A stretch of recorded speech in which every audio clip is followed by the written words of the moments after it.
Good evening, everyone. Thanks for joining us.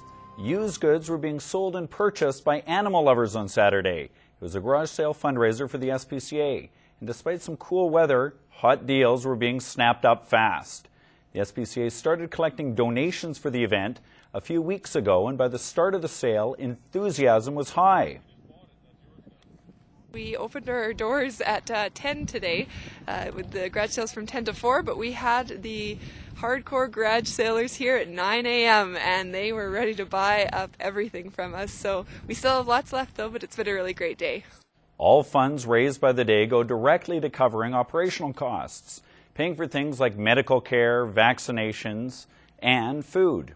Not everybody knows this, but we don't receive any consistent form of government funding, so we rely on all of these fundraisers. That's why we're constantly out in the public talking to people and putting on events such as this so that we can keep our doors open from day to day.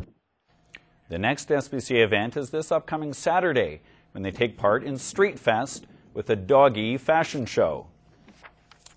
A mere 50 people raised over $30,000 this morning, all by just going for a walk. It was the first annual Great Strides Walk for Cystic Fibrosis. Registration for the event was taken care of by the Canettes. Its organizer was inspired for very personal reasons to raise awareness about this genetic disease that causes progressive disability. 2 years ago, my son was diagnosed at birth with CF, and I didn't hear anything about cystic fibrosis. I had no idea what it was except for the commercials on TV, so I just wanted to bring awareness to Lloyd. It was a family event that organizers say raised over $30,000, and one they hope is just the first of many such events. Hopefully this is the first year of many, and it gets bigger and better. And when does planning for next year start? Tomorrow. The Lloyd Vandals kicked off their first ever title defense yesterday as they welcomed the Calgary Gators to Armstrong Field in an AFL Championship rematch. We pick it up 10-0 defending champs late in the first. Jared Valo throws it up for Andrew Bushy. He comes down with it and some. Scampering all the way for the TD, Vandals in front 17-zip. Early second, Gators knocking on the doorstep. Dan Strikaitis hooks up with his target in the end zone, fitting it perfectly through a tight window. Lead cut to 10. Later in the queue, Jared Valo gets absolutely smoked as he releases the ball. Good news, Vandals caught a touchdown on the play and led 24-7. Bad news, Valo laid on the field for some time, but did walk off under his own power. Dying seconds of the half after they scored a touchdown on the ensuing kickoff, Jess Valo gets some blocks and runs it all the way back to the house, 34-14 at the break. They keep it coming in the third. Jared Valo back behind center, deep in Gator territory. He finds his brother Jess for the major.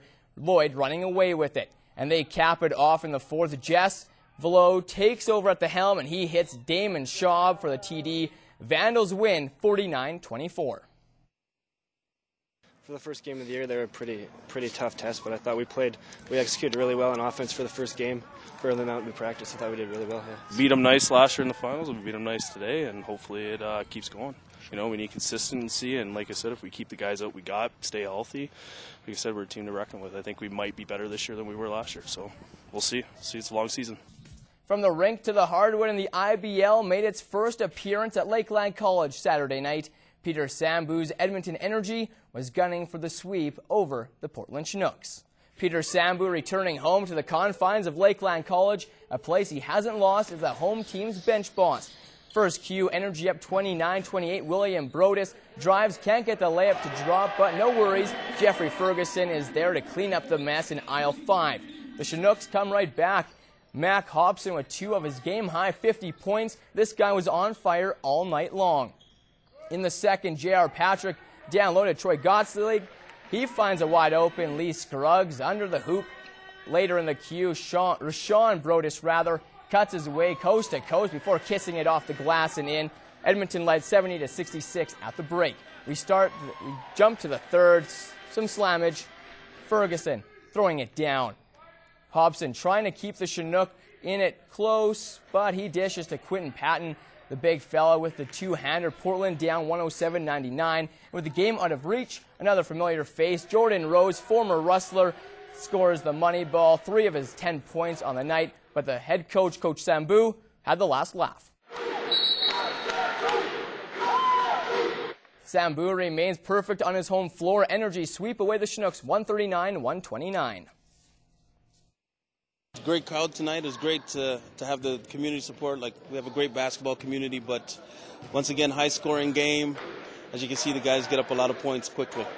He was talking about it before, so felt a lot of pressure myself. He was talking to me about it. Make sure we're not winning. He's got a winning record here. He's got a winning record in the ACAC, and it's you don't want to let something like that slip away. So especially when he's coming back here next year. So it's a good thing we got the win. It was a good experience, you know, to be against Coach Sambu, show the community I can play at the next level. So it was a lot of fun tonight.